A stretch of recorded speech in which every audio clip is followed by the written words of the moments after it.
Hey everybody, this is Spoonie, and today I want to talk about Factorio, which is a simple yet deeply complex game about gathering resources and growing a factory in order to automate the production of science packs so that you can ultimately launch rockets into space. For science. The game released in August of 2020 but spent many years in early access prior to that, and with each new iteration of the game came more content and more depth of play. Not only did the game's core content grow, but the number of dedicated and talented fans creating mods grew as well. Those creators have made some of what I personally believe to be hands down the best mods for any game I've played. The developers have supported that modding community, and now there are more mods than you could ever reasonably play in a lifetime. Mods which extend or add elements to the core game and new resources in production, or outright convert it into something completely different with new goals and mechanics. This game at its core is incredibly simple. You mine and refine materials to automate production so that you can grow your factory and mine more materials for even more refining. After all, the factory must grow. And with the well-done tutorials, this game is one you can pick up in no time. Figuring out that you need to rework your spaghetti maze of a factory is both soul-crushing and exhilarating. It's what makes the game so great and so addicting. But beyond simply mining and expanding, you have the added challenge of defending your factory from biters, insects which have had enough of you polluting their world and will expand, reproduce,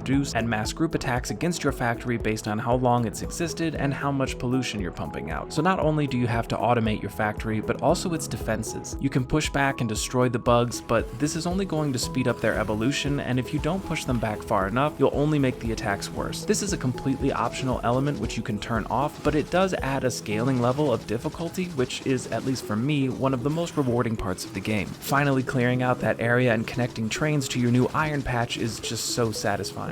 This game is also not graphics intensive, so even if you're on a budget or you're playing with a 10-year-old machine, you can still enjoy this game. You can spend thousands of hours in Factorio, and a lot of people have. Every playthrough is different, where you may have once spent your time trying to secure your copper mining, maybe this time it's coal or energy issues, oil, uranium, and so on. As you try to optimize your factory, you will find yourself playing for hours thinking it's only been 20 minutes. If you asked me for my top 5 games of all time, Factorio would absolutely be listed. It's honestly as close to a perfect factory game as one could get.